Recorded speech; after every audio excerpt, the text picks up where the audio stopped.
Talk Show. I'm your boy T, and to my right or left, I can never remember, is B. And of course, folks, we're here to bring all the newest news in the worldwide world of sports. Thank you for joining us this Sunday evening.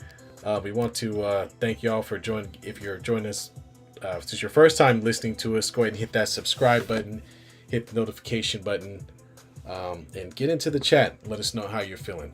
We have some great things to cover. A lot of the NFL, definitely. A lot of great games today. A lot of them ending on some last minute plays.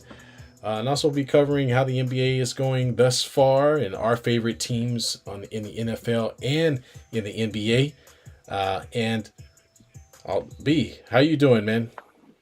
I'm good, T. How you doing, my man? Well, other aside from messing around with a stupid camera that doesn't work, I'm great. It's like, oh man. Well, hey, let's get a couple shout outs here to start the show off here. Of course, we follow it with our Sacramento State Hornets here. They did win their senior day game 41-30. So shout out to Brandon Knott and the Sacramento Hornets or Sacramento State Hornets for getting that victory. And then last game of the year is the freeway rivalry between UC Davis and Sacramento State. This game is going to be at UC Davis at 12 p.m. So for all living in the area, go support Brandon Knott and the Sacramento State Hornets to go get that W here to end the season off All right, right. all right. Um, Also, 808 Breaks, good friend of mine, been around for a minute here. Wanted to just give him a shout out here. He's always in our break. I'm always on his TikTok channel, so he's always here with us. So just wanted to give him a shout out. And then my tattoo artist, Theo, he did some artwork on me today. As you can see, it is bandaged up at the moment. And I'll be debuting it hopefully tomorrow here. So hopefully everyone gets a shout out or gets a chance to see it there. So shout out to everyone here. Also, Michelle, who's also tuning in. Appreciate you for stopping in as well. Let's get into it. Yeah, well, there we go. We're gonna debut B's Tattoo live. All right, next week, y'all be there 6:30 p.m. next Sunday. But yeah, let's jump into it. So we'll talk about the NFL. And we'll start with your team, the Ravens and the Browns. So this was a big game for both of these teams, really. The Ravens looked very good the past 2 weeks. They looked like they were turning a corner. And well, two things happened that didn't go well for them. One, I didn't pick against them in our pick 'em Yup, dummies. yup. I screwed it up completely. Last 2 weeks, I picked against the Ravens, and they soundly beat both teams. This time, not so much. They have had a tendency to play down to the level of their opponent, and we may have seen a little bit of that today. B man, what's your take on them, man? What happened? Dude, I don't know what happened today. The offense just wasn't there. Let's make that very clear right now. The offense was not there. The Yeah, defense did their part for most of the game, but when you really look at it, they only scored 7 points, basically 7 points a quarter, to say the least. Here, it's not it's bad. hard to. Lamar Jackson with two interceptions today. One was very costly towards the end of the game here. I, these are the games that is just plaguing the season. And if I could go back and take a look at it and go, well, they should be undefeated because every game they've lost, they've had a big lead in, to the Colts, to the Browns.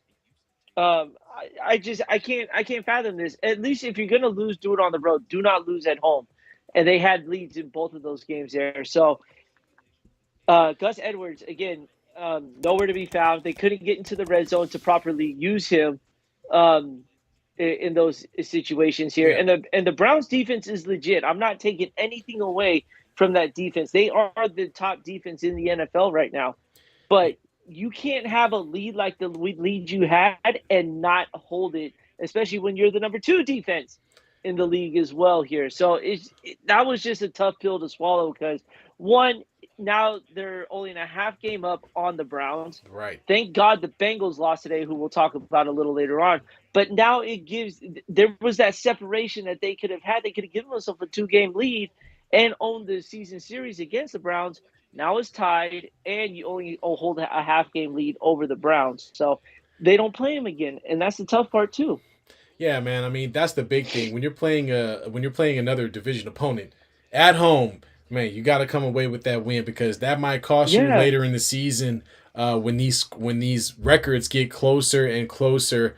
And I don't really want to bang on Lamar too much for that last interception. It was a tip Oh ball, no, it but don't matter. but to have it ran back for six in a situation where you're in the fourth quarter and you have an opportunity to put a team away, I mean that one hurt. That hurt. I mean they were up a full touchdown at that point, and so you Yep. pretty much got them back into the game. Now that brought the game to 1 point where it was 30-31. The Ravens offense then could not get anything going after that, and subsequently the Browns got an opportunity to kick a field goal to win the game. So yeah, man, we talked about it, man. The Browns, I mean, excuse me, the Ravens kind of playing down their competition a little bit. And you've been saying that you've been preaching this since last year, man. The offense is very suspect, and just game to game, you just don't know who you're gonna get. You know what I'm saying? They're like Yeah. a box of chocolates, as Forrest And Gump I'm would not say. and I'm not expecting them to score, I'm not expecting Lamar to throw over 300 yards. I'm not expecting Gus Edwards to rush for almost 200 yards in a game. Right. But it's the consistency level that you're looking for here. And week to week, they give you that hope in the first half and then proceed to Yeah, I crap know. all over it in the second half. You know I'm what I'm gonna give saying? it back. I don't want to win. Like, you Yeah, know what I'm no, no, we saying? don't want this. We don't want this. And yeah, the team is 7-3. Don't get me wrong. I'm happy about it. Yeah. But when you're looking at it from a realistic point, they should be 9-1. Those two home losses should not happen. The Well, one on the road, I get that. yeah. Well, you talked about it earlier. It's the fact that now you're in a situation where you and the Browns both have three losses. I didn't look at the scores, but did Pittsburgh play this week? Yeah, so Pittsburgh played this least.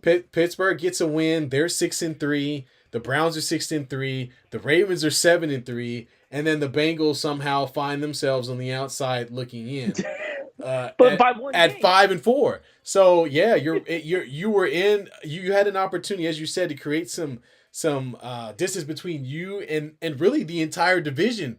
But now you're in the muck with everybody else. So one bad game, one injury, whatever, and all of a sudden you got four losses, and you're looking up at the Browns or the Steelers. So yeah, it's crazy, man. Now they do get the Bengals next week. That's a good That's Thursday another night game. big Thank God game. Thursday night got a good Worth we got a watching. good one on Thursday night this time. It's not what's the game we just got done watching here? Carolina and who was it? It uh was a bad Thursday. It was that Yeah, bad it nobody cared was. to Yeah, it watch it was to say the Carolina least. and somebody. It was not the Bears. The Bears, Yeah, Chicago oh God, Bears. yeah. It So they was get the bad. Bengals. Then they go to the Chargers. They are home against the Rams. The Jags, who got their brakes beat in today. Then they go to the Niners on Monday night. They get the Dolphins at home and then the Steelers to end the season. Yeah. This schedule, this last bit of the schedule here, not easy No, for the not at all. Ravens to get through here. Again, that's where it needed to be. This win was crucial because now you can afford a loss. Right now, you can't afford to lose another game until the No. Browns lose and gain separation that way. Yeah, man. They're gonna be sledding uphill a little bit. They better figure it out. And they better figure it out That's quick. it. Otherwise, they may You just find themselves competing for a wild card instead of hosting again, a playoff and, game. and and they're not that far from leading the AFC for home field advantage. And Yeah, again, they're just finding ways to throw it away because they rather just play in the wild card game and make it harder on themselves to get to a Super of Bowl. course, man. Of course. Of Of course. course. All right. Well, let's move on to the next game. The 49ers, after a 3 game skid, they got back in the business against the Jags, who aren't a terrible team, but were not even close to being good enough to compete with the Niners. So the Jaguars were 6-2 coming in. What? And they They sure as hell didn't play like it today. I'm the, telling you The that. Niners handing them a resounding, defeat, 34-3. Chase Young gets in on the mix. The newest Raider, the defense got back to their old ways. They completely shut down the Jaguars at home, mind you. And McCaffrey got back to doing his thing. Brock Purdy, after hearing all of the things being said about him or doubts in the press. Threw for nearly 300 yards on 26, 19 for 26, a very efficient 300 Efficient. yard, 296 yards to be exact. 3 TDs. Christian McCaffrey, 16 carries, 95 yards.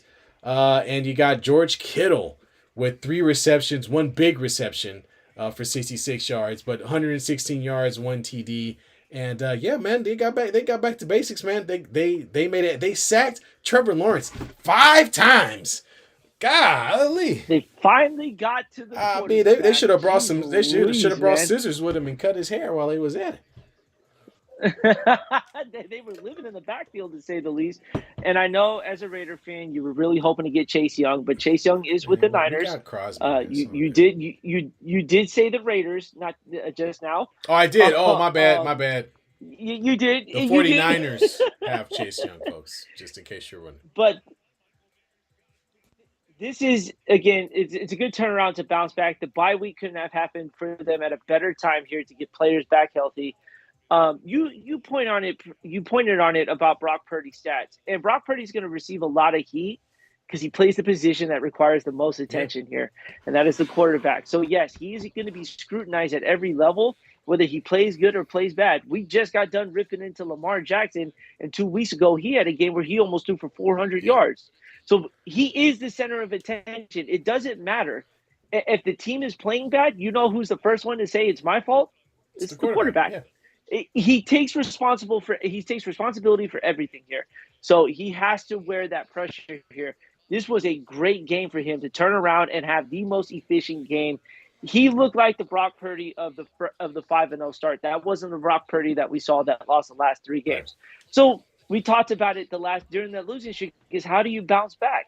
How do you get through all of this here? And finally, he was able to break through and have a pretty big game on the road here. So big bounce back game for the Niners. They get Tampa Bay this coming weekend, so that shouldn't be a problem for them if they play like this.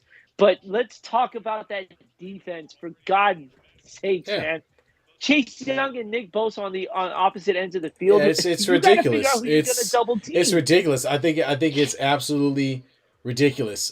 They had 5. They had Hargrave had 1.5. Nick Bosa 1.5. And then you've got Chase Young getting in on a half a sack as well.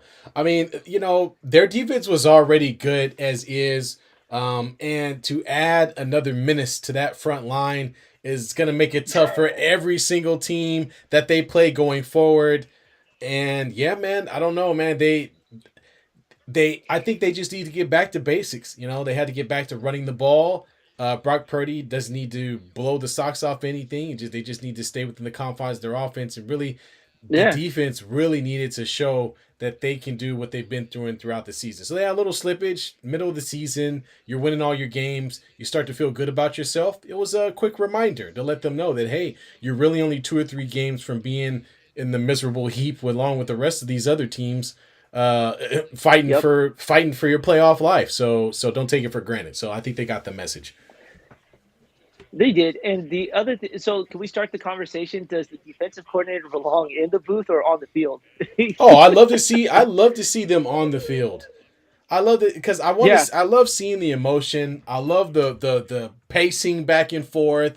I love the playbook all over the people's face. I love all of that interaction.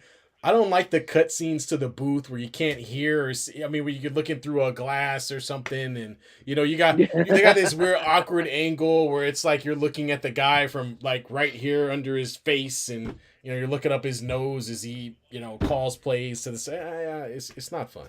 It's not fun at all. All week, the Niners. The topic around the Niners was Steve being in the booth compared to being down on the field, and seeing the performance you got from your defense today compared to what's been your defense for the last 3 weeks, pretty impressive to say the least here. So it wouldn't be shocking if he's on the field for the rest of the season here and hopefully in the postseason. If it's working, don't. Yeah, I mean, as a coach, man, sometimes you got to be in there with your players in the thick of things. That sometimes can help out. All right. Who else? Who we got next? We got the Texans and the Bengals. Texans and the Bengals. So, I mean, CJ Stroud is sort of moving himself above the other quarterbacks in the discussion or rookie quarterbacks this season. He had it was I believe last week he had a good showing as well, but this week he came in and won the game against a pretty stout Bengals team that needed a win. Actually, Mm-hmm. there was this wasn't a situation where the Bengals, had a game to spare. They did not. The Bengals have been fighting uphill since the beginning of the season, and now all of a sudden the Texans have pulled themselves to 5-4. And I mean, you got to tip your hat off to this kid. Had a game winning drive at the end of this game to seal it up and get the win in a very close game against the Bengals. The Bengals missing T. Higgins. Boyd had a good game. Chase was pretty good, but the Bengals couldn't find a way to stop that last drive, and so they end up on the bitter end of the stick this time out. Yeah, we've been praising the Texans for staying in games. They're really not getting blown out that much for a really young team. Yeah, Um, but dude, CJ Stroud is just making every week he is getting better and better as a young quarterback in the NFL. And for him to be the number two overall pick, to go into a place that the offense you didn't know what you were going to get, yeah, and he's making the team around him better. Yes, it is CJ Stroud that is gluing that offense together here. But there's something about him that I something tells me that they're going to end up winning this division. Uh, hey, I I don't. thought it was going to Yeah, be the I thought it was going to be the Jags, to be honest with you, because this was one of the worst divisions in football that we could have thought of, and now it's turning into a two-team race right now in the Texans and in the Jags. yeah. So it's going to be interesting how the rest of the season plays out here. But right now, you got to look at the Texans as being one of the scary teams in that division because they're not missing a beat with their quarterback. Yeah, man. If there's a division to be had, it's for sure this one. And kudos to the Uh Texans for huh. getting the job done against a team. Like I said, a good team.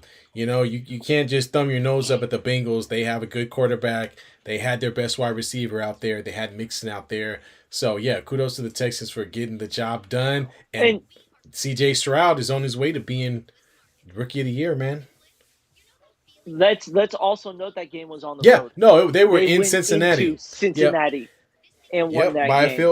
That's another field crazy. goal win, just like the Ravens game. Another game decided So by the thanks for foot of a kicker, in a positive way at least. thanks for reminding me. Sorry Appreciate about you, that. There man. were a couple of games like that. And let's move on to the Vikings and the Saints. And as I said before, no hair, no problem. Dobbs comes in, and ever since he's been in a Viking uniform, has been electric. I think after Kirk Yep. Cousins going down, there was a little bit of silence that goes over the crowd, especially if you're a Vikings fan, about what the future of the Minnesota Vikings was going to be. And in steps the hairless wonder. And I'm telling you, this kid played well in Arizona, so it's not like we didn't see this coming. He kept the Cardinals Yeah. competitive, although they didn't win a lot of games. He kept them competitive throughout the early portions of the season, and he brought that to a team that already has some stable veterans on defense and on offense. And he did his thing. So Joshua Gibbs was Dobbs, excuse me, was 23 for 34, 268, one touchdown, only sacked once. He also ran for 44 yards and another touchdown. And I think that's where he can really change the way the Vikings play offense. Hmm. Is now we're going from Kirk Cousins, who's a guy kind of like a statue, more or less, to a guy like Dobbs, who's a two-dimensional player and can run and throw. And he's mixing it up. So we had Hawkinson with 134 yards, one touchdown. Addison, who usually is the primary target, came in with 69 yards. And yeah, man, they got the job done, man. Unfortunately, Carr got injured, so didn't play this entire game. So you had crab legs in there, Jameis Winston. But a win's a win. So Wins a win in the NFL, man. And yes, we have been on the Josh Dobbs bus for a minute now because he was in a situation that honestly it really wasn't that good to begin with right. here. And now you put him in a spot in a somewhat of a winning culture to say the least. He's only been with the team for a week and a half and has two Yeah. wins. He barely knows his teammates' names. surprised he even lined up under the correct center, to say the least. You know what I'm saying? Right. They're doing this without Justin Jefferson Yep. right now, who's out and is returning soon. They have won the last 5 games in a row here. We were crapping on them for being 0-3. Yep. And now they're 6-4, and they're right back in the thick of things in the division there. So, but the story is all around Josh Dobbs, though. What he is doing in the league and what he's doing on a brand new team, you really wouldn't have thought of. They should be getting blown out, to say the least here. So the hairless wonder, as we are going to now call him, is doing a great job here. So him and C.J. Stroud, great looking quarterbacks here, man. They're doing well so far. Absolutely, absolutely. And let's get caught up on the chat. We got Drunk. What's up, Drunk? How you doing, man? What up, Drunk drunk? chimes in when I was on CJ Stroud a bust tour before a season. Now he's my favorite quarterback. So yeah, I think everybody was like that, wondering if this kid could actually spin it at the NFL level. But now he's doing it. Drunk also chimes in with Josh Dobbs is what Ryan Fitzpatrick thought he was. And Drunk again with Ryan Fitzpatrick had more hair than he Fitz did, though. magic, baby. Hey, like I said, no hair, no problem. Dobbs might get a real chance to start somewhere next season. Gino and the Seahawks open doors. Yeah, no, I think Josh Dobbs will have an opportunity, and depending on how they play the rest of the season, let's say somehow the Vikings magically make Minnesota. it to the NFC Championship game. If they get in that position, there is a situation where they may say, "Hey, I'm sorry, Kurt, but I think we got to go in a new I'm direction." going with him. And I could definitely see that happen because they've been rocking with Kirk Cousins for a few years now. And although they've been on the doorstep, they've had some bad playoff losses as well, especially the most notable one being against the Giants last year in the first round of the playoffs. And, and you see what the Giants are right now. They are hot, trash, garbage, and then some. Saquon Barkley and all. They could throw them all in the trash. New York Giants are terrible. So yeah, man, I Yep. absolutely believe that the Vikings might see this young kid as potential and might say, hey, we just got ourselves or traded for an opportunity to restart our franchise at the quarterback position, which may help a coach keep his job and a general manager keep their Yep. job. Because as we saw with the Raiders, hey, man, you want to try to roll that veteran quarterback out there as many times as you want to, but ultimately, if you don't make that change at that right time, to rejuvenate your team, then you're probably going to end up fired. So good on the Vikings for figuring out a way to get that trade done. Yeah. This is literally a tryout to see how the rest of this year is going to go for them. If he's the hot hand, I'm sorry, but Kirk Cousins goes, and we all know who loves Kirk Cousins the most, and that is Kyle Oh Shanahan, because God. he really wanted him Uh, before Jimmy G. That's all I'm oh saying. man. This is so if Kirk Cousins leaves, this will be a domino effect to some other teams in the league here. But I think the Vikings are going to keep a close eye on this, just because of the fact is you said it. Kirk Cousins ain't getting any No. younger, and they haven't really taken that next step. Is Josh Dobbs that next step to help them get into that elite Yeah. class? Absolutely. Absolutely. Well, we'll find out soon as we head deeper into the NFL season. Let's talk about the dummies, which are us. We did our pick'em dummies on Friday. So for folks who don't know, every Friday we drop a video on YouTube for our pick'em dummies where we pick 6 NFL games against the spread. I think I'm winning right now. We'll see if that keeps up. Yep, yeah, Yeah, you yeah, are. I don't even know if we're counting anymore. I think we just know I'm winning. It's like that game of pickup. You're playing against your friend. Y'all just playing. You be like, hey man, let's go. Yeah, I don't know. I'm winning though. You win. You're winning. So I had the Raiders winning, or the Raiders in the points -1. So I'm not. It's not looking that great for me right now. Although it's only 9-6, so I might come out. I might come out good if they can get it done by a field goal. The Vikings, I took them on the money line to win. They got it done, and I'm taking the Bills in the points. It's -7 Monday night. B, you had the Jags. You had the Jags +3. Didn't happen. You had the Chargers +3. Looks like that was a push on that one. And then That was a push and on then you that had one. the Giants, and they actually Vegas was not wrong. That 17 points, they needed like 17 more. To meet it. I mean, 49-17, they got the brakes beat off of them. So B's having a rough time, y'all. Man, Y'all send him some well wishes or something. Hopefully he'll straighten it up next week.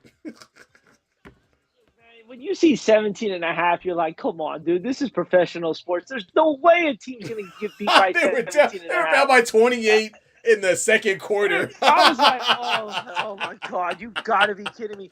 And this, Oh look, yes, god. they did have their third string or like eighth I don't string know. quarterback to Some say the guy was least. throwing the ball. He's a professional, though, man. So You had talent on the field. I was like, dude, this can't be happening right now. And then the Cowboys proceeded to bring in all their backups, and they couldn't put a dent into the yeah. lead. You know what Hey, I'm but saying? I was just like, dude, come on, just get it to you know, 17. I have the half. Cut me some the slack. killing part of this is the fact that this is a guy that has Dak Prescott and CeeDee Lamb on his fantasy team. He's over here complaining about not getting the big. He's completely destroyed it. Those two guys went berserk today, and here he is talking about, damn, man, they could at least beat him by a little bit less. Yeah, That's all I'm asking for, man. I gotta, don't get me wrong. I love what my fantasy team is doing right Yep. now, but I still would like to at least win more than just one damn game in pick'em dummies. And I'm going 0-3. I'm going 0-2 this Yeah. week. 0-2 and a tie. Like get that Oh out of here, man! man. All right. Well, I'm glad we talked about it because it actually takes us into our next subject, which is the fantasy football update. Look, I'm gonna be honest with y'all, and I told B this before the show. I ain't doing this mess next year, man. I'm tired of this. I'm tired of watching these games and hoping that something is gonna happen, and it does. I literally am watching my Raiders, and Brees Hall, who I have on my team, runs it in for a touchdown. I'm thinking, great, there you go. I'm only down like 20, 30 points. That'll give me like 10, 15 right there. They call it back on a holding call, and I'm literally mad at the opponent of my favorite team because, at the ref because the opponent of against my team, the Jets, didn't get the touchdown. It doesn't make any sense, man. It's driving me nuts. It's driving me crazy. Dude, that's what you gotta love about fantasy football. Again, I had Brock Purdy and George Kittle today, and I'm playing my sister.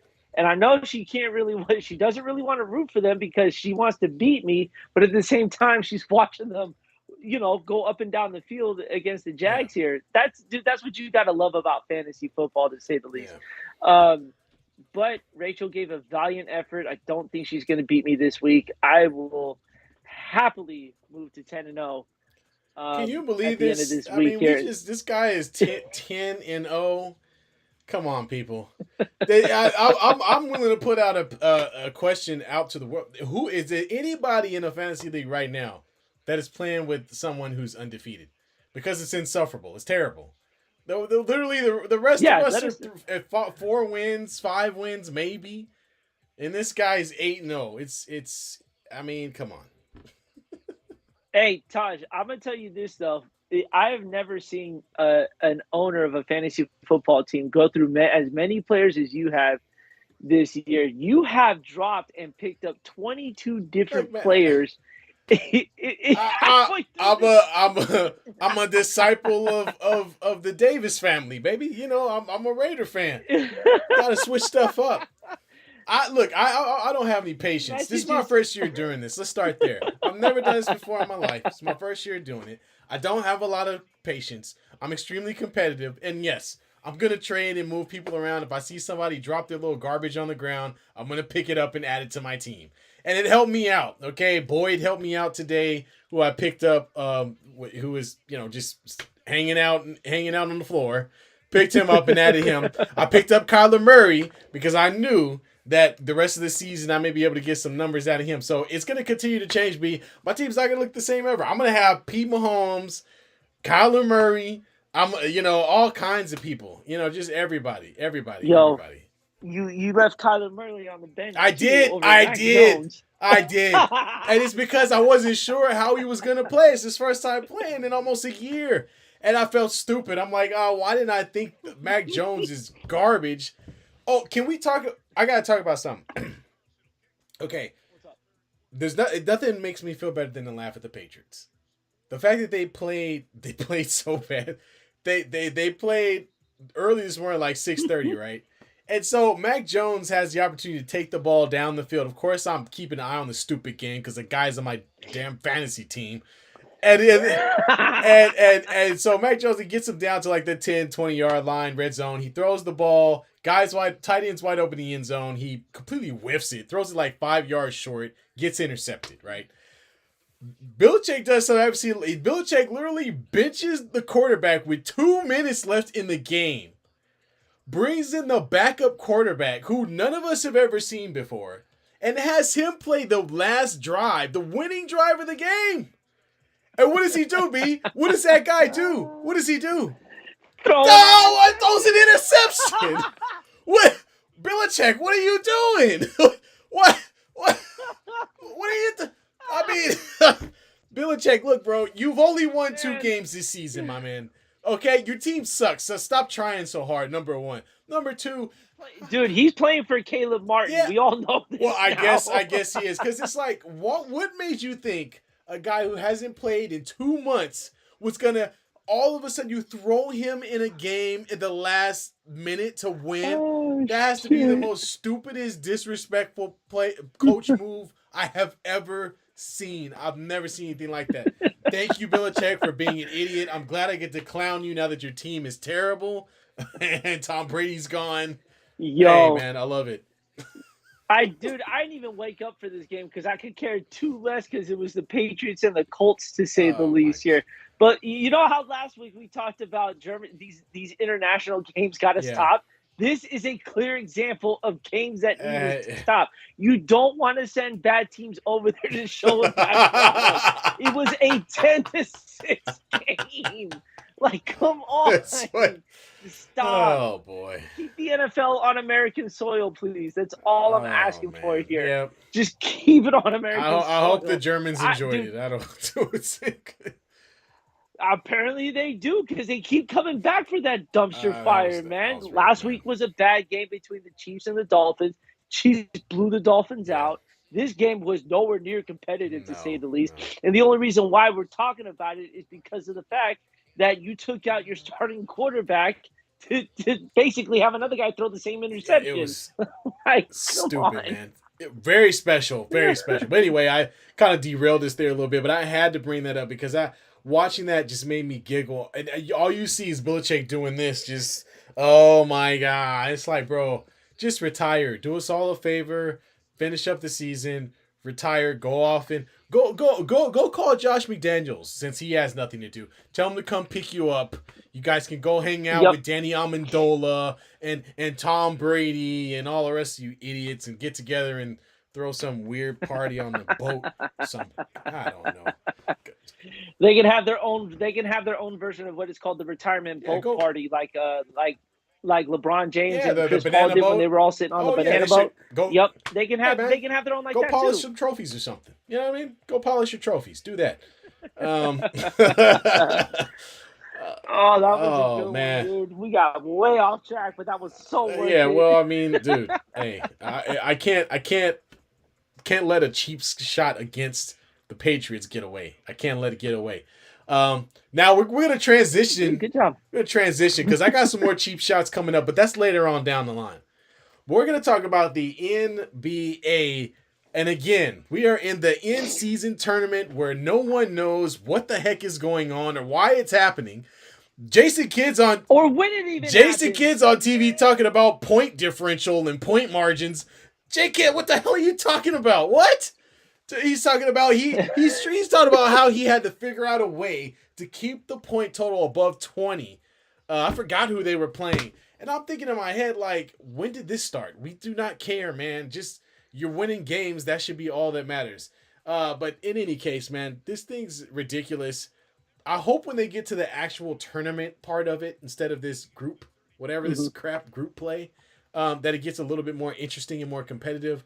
But as for right now, they're just regular season games with very hot colored very, very bright courts at this point.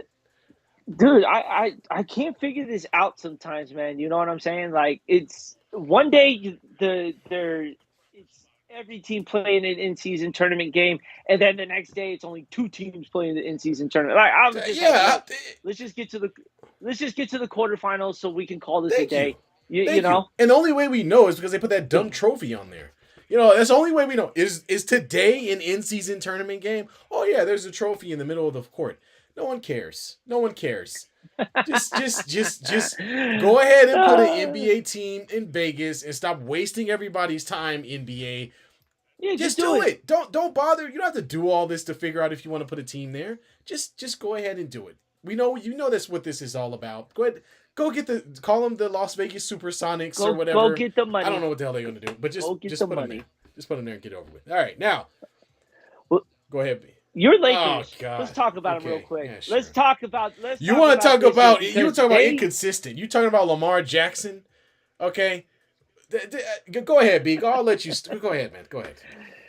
they're currently 4-5 on the season. They are second to last place in the Pacific Division, which divisions don't mean nothing. It's all about the conference Yep. standings here. They are 1-2 for the week. They don't like to win on the road, to say No. the least, until they got to Phoenix. But they didn't even deserve to win that game in Phoenix either. But they took off with the win there, dude. Right now, watching them not win on the road makes me so happy because that was the problem with my team last year. But I'm gonna let you have the Look, floor man. now because I know you've been seeing a Yeah. lot and we've Well. talked a lot. So have the floor about I your mean, team, man. first off, let's start off with they can't rebound and save their lives. Okay, that's the first problem. I mean, the ball's on the ground. Guys can't grab it. The ball's bouncing everywhere. Everybody else seems to come up with loose ball, except for folks in Lakers jerseys.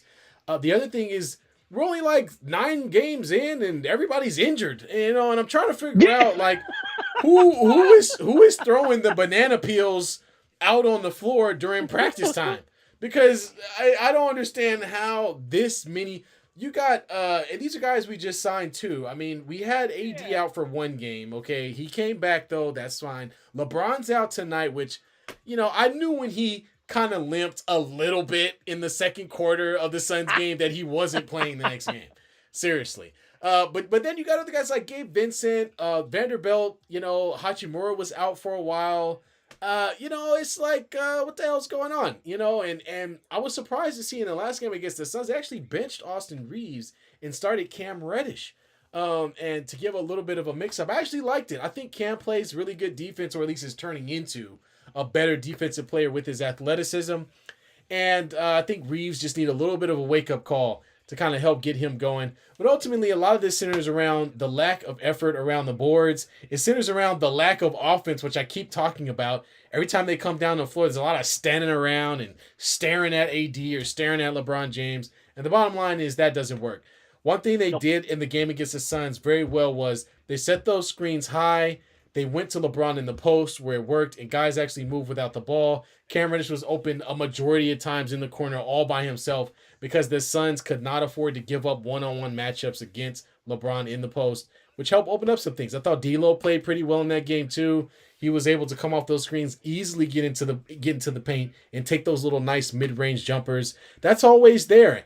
They got to continue to do that, and let's try to build on something they feel comfortable with running every Oh time yeah. down the floor because that standing around garbage. Oh man, I mean I can't take it. They all stand around, then watch the other team grab the rebound. It's ridiculous. Well, now you know how my team feels because we just watch everyone grab rebounds over us, to Oh say my the least. god. Well, at least you But guys are small. the Lakers got to find something, man. It tickles me a little bit. I love watching it. I got a coworker who's a Lakers fan as well, so I keep reminding him. He's going to remind me about this weekend though. But Yeah. dude, too many injuries. I think moving Austin Reeves to the bench may not be a bad experiment to run with for a little bit here.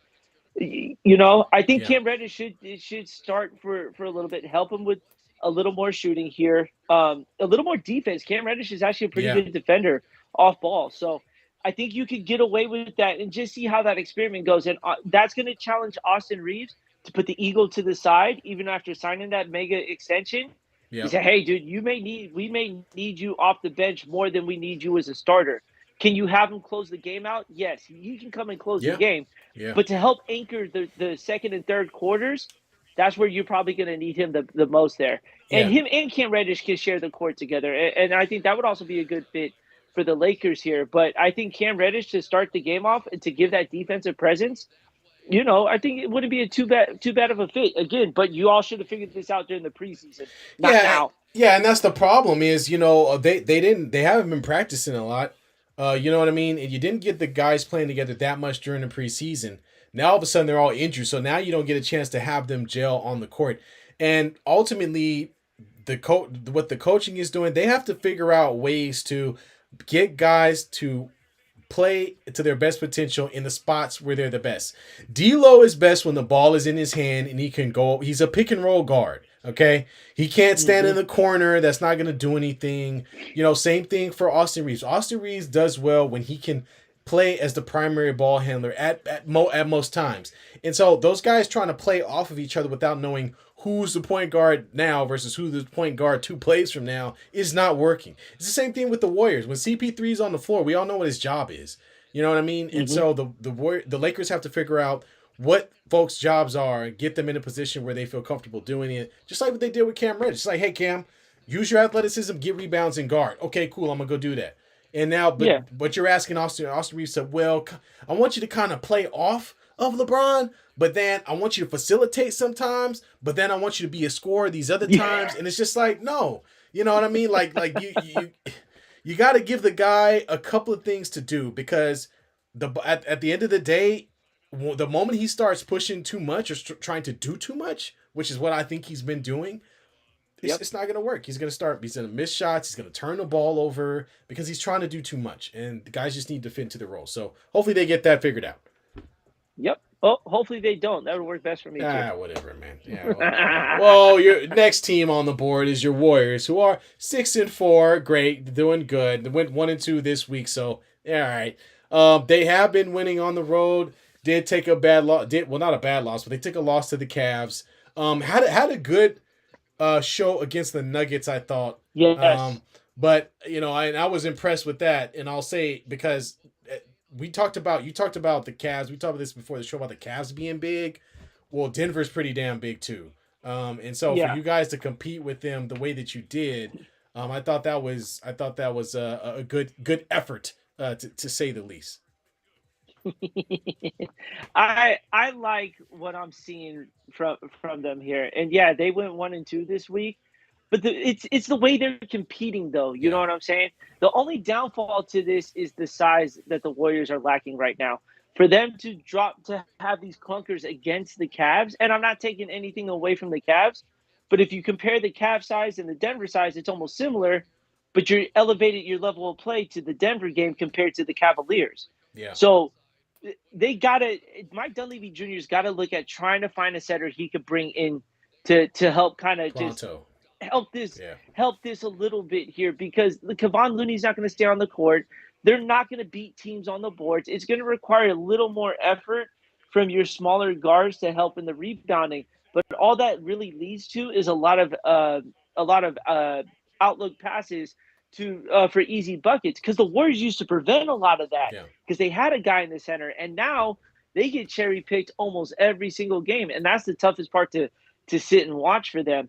Um, but overall, dude, you can't ask for a better start to the season, having to play all those road games Yeah. to start off with, and to finish with a over 500 record on the road compared to last year where they wouldn't have any wins on the road. No.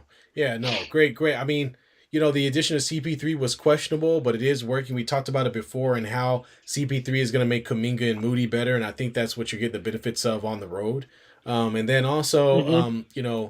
Draymond is going to be kind of in and out of the lineup, so I do think, as you said, you guys really need to you got to look to who's available.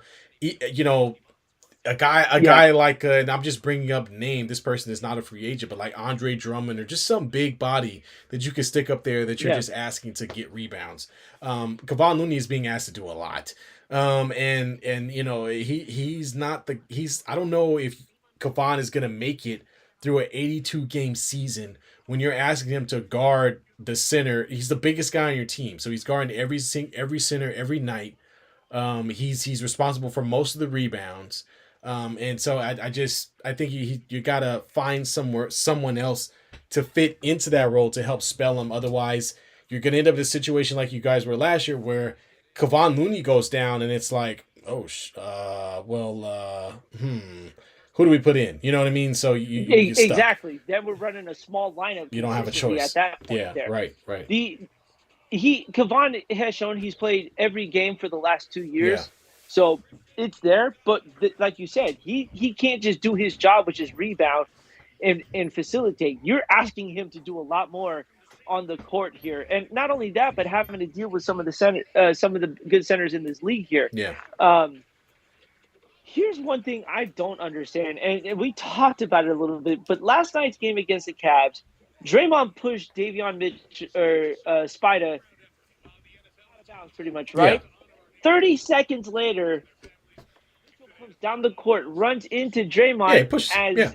as a return, Yeah. because he was Yeah. upset, and Draymond goes basically kind of face to face with him.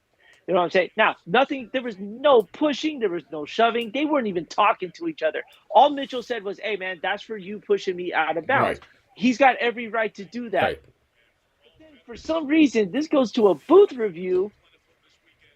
They go and they look at the previous play, not the one that Mitchell pushed Draymond on, but where Draymond pushed Mitchell and proceeds to get his second technical and get kicked out of the game. And honestly, that had an effect because the Warriors were right in that game with that Cavs during that time. Dude, have you ever seen a technical foul get assessed on the previous play and not the current play? Like it the didn't make sense. the referee the referee pulled out the Infinity Gauntlet and pulled the time stone and just was like, nope, we're going back to look at everything. But no, I didn't realize that a ref could look at the previous 2 minutes or a minute of play and then decide to make a call on anything in that 2 minutes. Like that'd be like, oh, I want to review this because I think it was out of bounds on my team. Okay, they go review it. And then they go back 2 minutes and they go, you know what? That was a foul. And then they just assess a foul and the guy shooting free throws. That never happens. And I don't know what in the rule book of the NBA shows where a ref can do that. I don't know there's no precedent for that, so I don't know how that happened. But I thought it was hilarious, man, because honestly, Donovan Mitchell was like a lawyer. He just went up and said, bam, went to the ref and said, hey, man, he pushed me. And then the ref goes back to the tape and goes, oh, yeah, you're right. He did push you. And then they go, yeah, well, okay, well, sorry, Draymond, that's your second technical. Beat it. So he pulled some schoolyard I'm a snitch on you after you push me kind of thing. He dry and snitched on him. automatically got the technical. Man. You know what I'm saying? Dude, you hear about the reports about the last 2 minute report, right? And the umpires, the ref should have done this, the umpire should have done. They literally did that in the middle of the game. They said, hey, you know what? Hold on. We don't want to get on a report. Let's go ahead and just fix this right now. Draymond, you're out. And it's like, yo, I even think the issue with Jared Allen didn't even warrant a technical. All they did was just get in each other's face, and that's what a technical takes. It's Draymond, man. Draymond is Draymond. It's Draymond. I get it. Yeah. Draymond is Draymond, but at least give it a fair shot if you're going to give it a technical. That was not fair to just automatically kick him out because you wanted to travel back to the future to go look at him push someone. Why don't you assess him a technical for kicking Steven Adams in the nuts? They might as well, yeah. That happens. Just kick him out. You know what I'm just saying? Run him. Jesus Christ! Yeah, that was very peculiar, and I don't know if we'll ever see that again. I hope not, because that would definitely cause some issues. And I hope the league maybe takes some time to address what exactly happened. If this were a playoff game and something like that happened, people would be losing their minds. And so I'm losing my mind right now. It's only the 10th game of the season. Exactly my point. So NBA, Adam Silver. I don't know what your rule book says, but y'all need to go back to it, get some white out, get a pen, and start writing some stuff in. Eliminate or write something in there that we can understand, because that doesn't make any sense at all. Oh my goodness! All right, so we got some stories to cover, and I talked about it earlier that I might have some things to say about some folks, and we're gonna stick in the NBA for a little bit. I need some water so I can still talk. We talked about it last week about James Harden joining the Clippers, and I guess the Clips were doing all right for a while. James Harden joins the team, and then they go 0-5. We've seen this story before where everybody trades away all their talent for some superstar, and then all of a sudden they start dipping and ducking off games because they don't have any depth. your stars, they don't really play every game, or maybe they're playing every other game, and so you end up losing games here again. But the Clippers today, they lost to the one-win Grizzlies team, who is just awful. John Morant is looking like he's glad he took a vacation. Let's just put it like that, because the Memphis Grizzlies are trash. Marcus Smart trade is looking like the most genius trade ever. The Celtics traded Marcus Yup. Smart and ended up with Drew Holiday somehow, and now Marcus Smart is Worked out taking for them. ill-advised threes and turning the ball over in fourth quarters on somebody else's team. Um, but not this one. Matter of fact, Harden was, apparently last week he was the offense per his own admission. Now he's in the fourth quarter of games against one-win NBA teams, shooting air balls with an opportunity to tie the game. That's what happened. The guy, what did he go for? What did he go for today? He went 4 for 12, had like 11 points. He's averaged 13 points since being on the Clippers team. Now he needs 10 games to get Right. ready. Yeah. Where does that make sense, man? Someone help me make that make sense? First he was a system. Now he needs a running start. And James, we know you've been sitting around on your behind drinking wine and eating cheeseburgers. Yeah. Everybody knows it. We know you haven't been practicing. We know you have been working out. The idea that you thought you were just going to be traded to the Clippers and they were somehow being some mega super team when Kawhi Leonard's knees are older than LeBron James at this point, and he's got 50-year-old knees. Paul George is one slip on a banana peel away from missing the playoffs entirely, and here you come with a beard and nothing else. Again, the Clippers is the place where careers go to die. I'm going to continue to say that. The Clippers are a second-hand franchise. They're going to open a new stadium for them where they can go muck it up over there. They can put up their banister for most all-stars on a team without accomplishing anything. They can write it all out. There you go. Throw a parade. Exactly. They can throw a parade in L.A. where 5 people show up with Clippers jerseys on, all of them Kawhi Leonard or Paul George, because no one else knows anything else about the Clippers because there's nothing else to know. I dare anyone to name the all-time Clippers team consist of what? Cupertino Mobley, Lamar Odom, Darius Miles, Olowokandi. Who else you got? They're the most garbage franchise that ever exist. The only reason that they are even worse is because the Warriors found a way to win championships, which makes them the bottom of the bottom. There isn't a franchise worse. You could try to say the Atlanta Hawks, maybe, but I'm sorry. At least the Atlanta Hawks have their own building. At least they have their own stadium. You guys literally should move to San Diego and hide. Just hide. Just build yourself a small island off in the Pacific Ocean where you can play by yourself for your 5 fans, and they can watch you on television. And the rest of us Laker fans could go on with the rest of our day. The Clippers are trash. They're an abomination. I hope they never play another game again. All right. I got nothing to say to that. You hit it all up. James Harden thought he was going to join this dumpster fire of a franchise and turn it around. No, whatever, man. Good luck. You better. Well, let's talk about the team that benefited from James Harden getting traded real quick. Yeah. The 76ers are 8-1 right now, and Tyrese Maxey is helping 76ers fans forget all about James Harden right now. And the kid just put up a 50 spot, to say the least. I think today or yesterday. It was today, I think. Was it today? Yeah. Yeah, and so I think this is going to help counteract all the drama that they had with the James Harden saga. I think this is going to take a lot of pressure off of Embiid as well. But Tyrese Maxey, man, that is a good story to just keep an eye out for, because when Harden went to the Sixers, he was going to have to take the back burner. Yeah. And he's capitalizing on the opportunity now of being the starter for the 76ers. So, again, the James Harden effect is a clear example of what doesn't work, because now that he's gone, the Sixers are playing, in my mind, their best brand of basketball that they've been playing, that they've shown in quite a long time.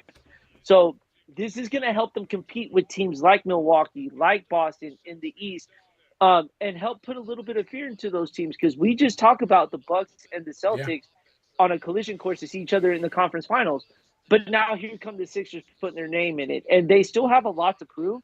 But this start helps every team with a lot of confidence, and the fact that Harden's not a part of it anymore helps them out big time. absolutely, absolutely. And I think the 76ers, they have an MVP player on their team already. Tyrese Maxey They was on do. an uphill climb until Harden showed up, like you said, and he had to take a step back. You still got Tobias Harris. You have players on your Mm-hmm. team that can make that can make plays. You've got some youth there as well. I mean, the 76ers are a good team. They're a good team. And James Harden wasn't really adding anything to it but a name.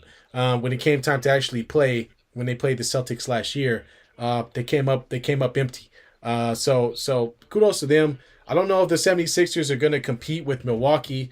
The way that Giannis is playing right now, he's dunking on cats. He's Yeah. going berserk. And the Celt. Sitting on the sidelines getting kicked Yeah, out. You right. saw that? For dunking on Go people. get Why me. you do Come that? get me. Go get me. Why you? Sorry that I dunk on him. It's like leave him alone. Yeah, my bad for Yeah, doing my exactly. Come job. on, man. Let Giannis do his thing, man. He could dunk on anybody. Let him.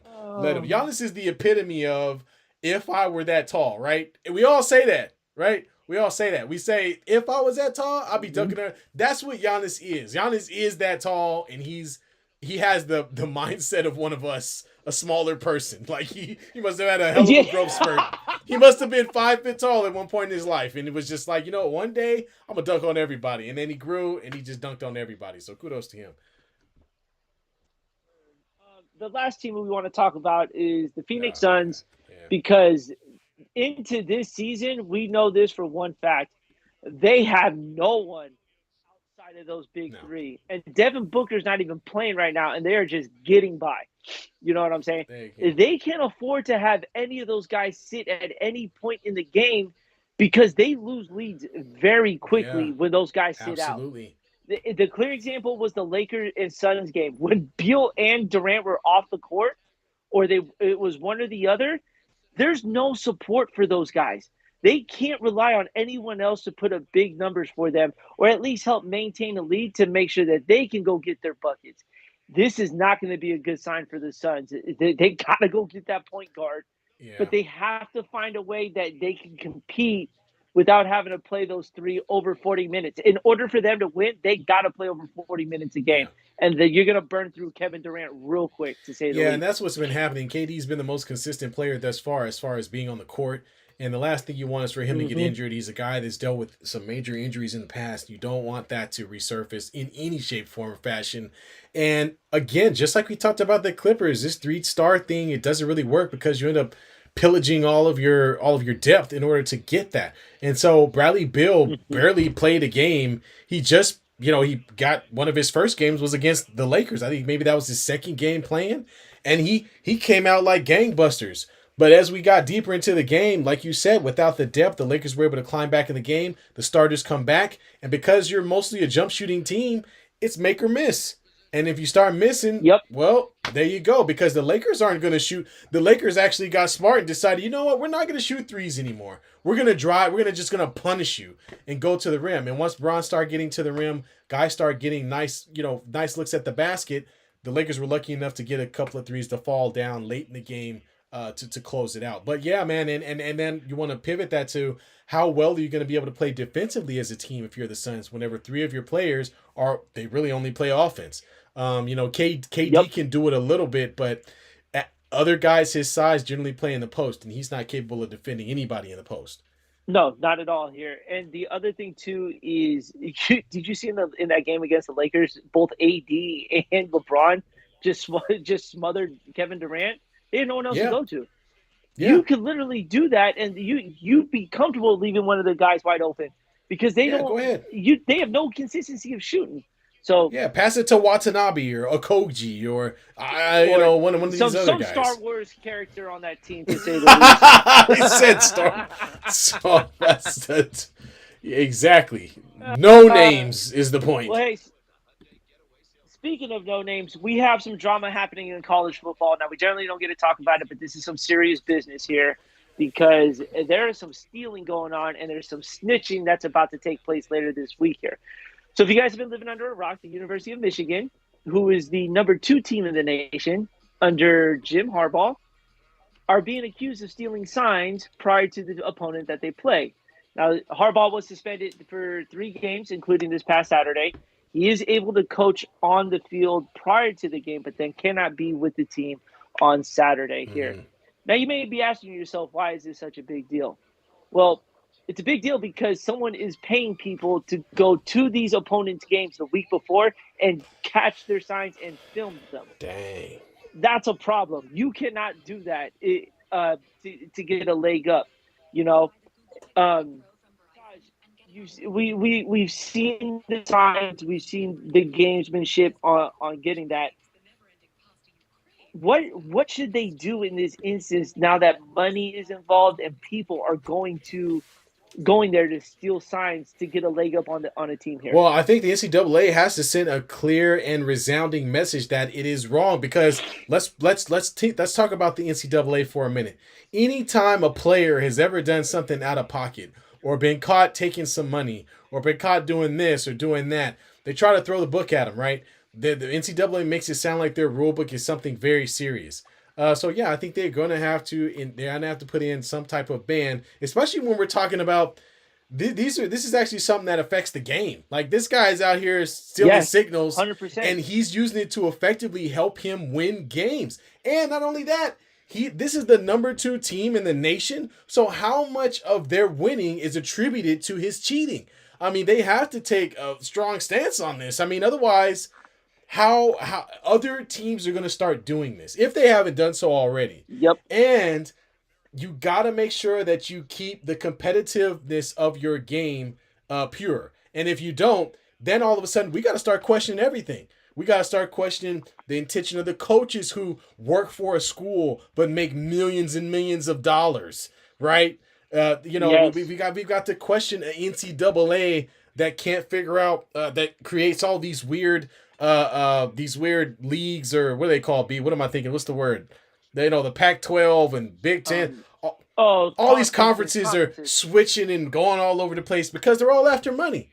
So yeah, the NCAA needs to make sure that they get this thing in line, because they're the ones that always want to point to the fact that how pure their game is, how much fun they are to attend, how these kids are playing for the love of the game. Well, I don't want to hear that crap if you got the coach taping other stealing signals. That's garbage. The kids are playing hard, but what is everybody else doing? Yeah, and so the guy in question is Connor Stallions. There were photos of him during week 1 of Central Michigan's game on the sideline against Michigan State, stealing the signs because then the following week Michigan played Central Michigan.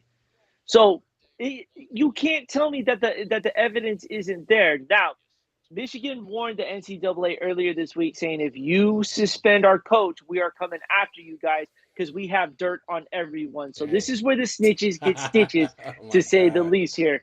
The NCAA proceeded with the suspension, so now Michigan is taking the Big Ten and NCAA to court to say, well, we're not the only ones stealing signs here.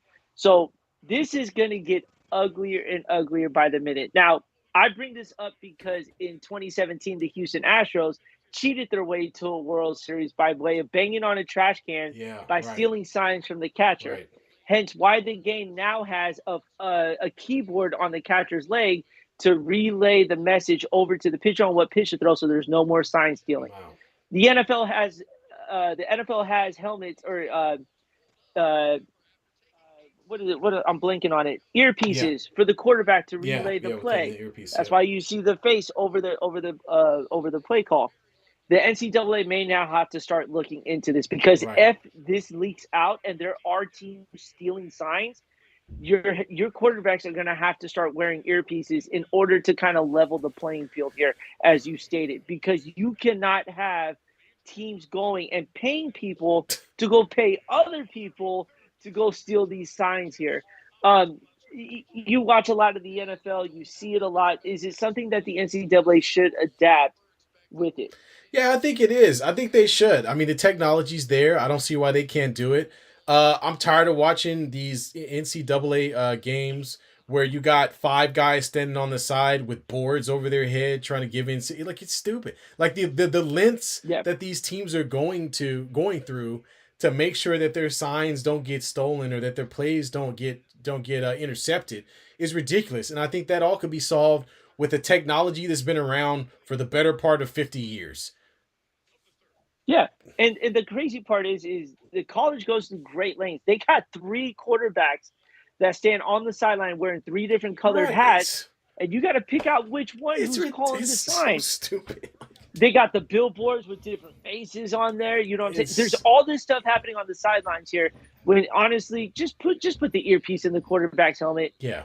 At least start with that. Let's just make this even. But it's what's crazy is what Michigan is doing to try to make sure they keep their coach on the field when he's involved with this. And Yeah. then he's gonna lie and say, "Oh, I didn't know nothing about it, dude." You can't sit there and No. say you don't know about it when your record, your ranking, and the way you've been beating teams speaks volume Right. to the leg up that you have Right. on your opponent. Exactly. Exactly. It's mind It'd be blowing, one man. thing if you But were hot garbage and this was happening. We'd be like, well, you're not you. That was dumb. But the fact that you're the number two ranked team in the nation and this is what you're yeah, doing, yeah, man. I mean, I would have a hard time if I was another team accepting the fact that they were even in contention in the playoff hmm at the end of the year. I'd be like, no, this team doesn't deserve to play in the for the national championship because they're cheating. see, and then the NCAA is going to get in trouble for that because Michigan travels. Their fans are everywhere. They're like the New York Yankees Yeah. of college football. So they're worried about the money now, kind of like the NFL and all these other major sports, about how much money they could potentially use without seeing Michigan, in the playoffs or at the national championship. There, that's all. That's what is going to get concerned about. Should do that. So Michigan's protecting their money by going to court against the NCAA, so they can make sure that they get that revenue in there. It's turning into a cash cow for a lot of these programs. Yeah. You know what I'm saying? And you hit on it earlier. There's NCAA coaches making more than some of the head coaches here in the Yeah. NFL. It's mind blowing. Yeah, absolutely. So yeah, they need to try to make some type of example, but it could get ugly. But that's Mm-hmm. what happens when you make it a business. They've made football a business at the college level, and but they've done this thing where they made it a business and then tried to pretend like it wasn't. Whereas in professional sports, you don't have to pretend, right? We all know the NFL players get Yeah. paid. They tell us how much they get paid. We know how much the coaches make. We know the owners are rich. Like it's not. We know that. But now when we talk about colleges, how much money the schools are making off these schools isn't really talked about. How much some of these sports directors are making, how much are the coaches. We know how much the coaches make, and now that we've got the NIL involved, players are getting a little piece of the action too. So it's becoming a Yep. business more and more every day, and so yeah, now people are getting sued. So it's for real a business at that point. It's not even about college or none of that. This is about money for sure. Yep. Oh man. Well, sucks to be a Michigan fan right Yeah. now. I can care less about you guys. Well, yeah, no, absolutely. I mean, that's why you said Michigan travels is because whenever you leave Michigan, you don't come back. You end up staying wherever it is that you are. Uh, but anyway, well, yeah, well, we're actually at 7:40. So thanks everybody for who stayed on to listen to us rant for a little Yeah. bit longer on the NCAA. We actually got 8 people in the chat, or 8 people watching. So if there's anybody that wants to chime in on something that we've been talking about, maybe you have something a topic you want to throw out there.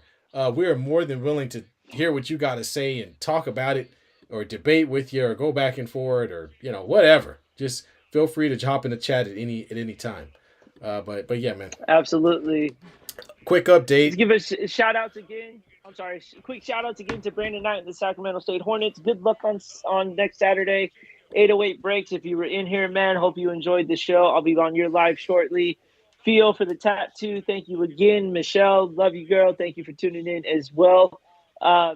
What you got on your Las Vegas Yeah, so Raiders? update. It's 9-9. As I said, the field goal Damn. of Palooza. Jeez The field Louise, goal man. it begins. We got the Lakers are struggling a little bit, but they're not doing too bad. They're down by 2 points, 31-33 against the lowly Portland Trailblazers. No LeBron, no AD looks like either. And then we've got the Warriors who are leaning towards a loss Getting mopped right now. at Jeez. home, playing against the Minnesota Timberwolves who are feeling themselves. So, yep, we'll see how it turns out. We'll talk about it next week. Nate Becerra, welcome, man. He says, give Ayuk that bag. Go 49ers here. That's it. They may not have any money to give to people at this point. Yeah. They have to start writing blank checks. That's a good point, though. You got Ayuk who back a few weeks ago, and then you got oh man, who else was it that came back? You got Deebo Samuels also back today. So they had their full offensive repertoire available, and they took advantage of that. So good on the Niners. But like you said, yeah, man, they better hope that the good thing is they got Brock Purdy on that friendly contract, that Mr. Irrelevant contract. So that might help him out a little bit. Yeah, but that Mr. Irrelevant contract is going to turn into a multi-million-dollar contract pretty soon. That's true. So you got to figure that out as well. Yeah, no, you're right. Oh man. All right. Well, yeah, folks. You got anything else for me, B? Anybody else want to chime in? Go ahead. Hey, man. Everyone, enjoy your week. We appreciate you, everyone who tuned in. Don't forget, this Friday night we'll be posting the video for Pick'em Dummies. Tell your friends, tell your family that like this kind of content to come to the channel and subscribe. You see the social media plugs underneath our names here, so please make sure you head over there as we'll be expanding our content very shortly here. Awesome. Well, let me just we'll take a quick peek in the chat. But we really appreciate y'all joining and hanging out with us.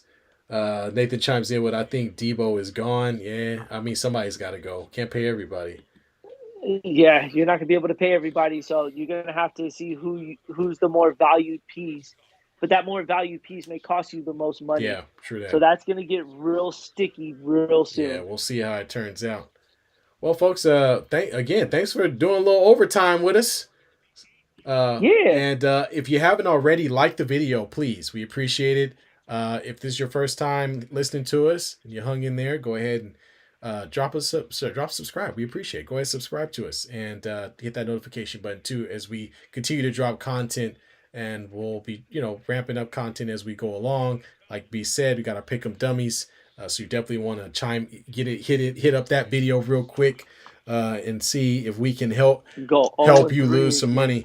You know what I'm saying? So there's my Pick'em Dummies for you. Exactly. All right, folks. Well, that's it for us. We are out of here. We will see y'all next time. We appreciate you joining us. Peace.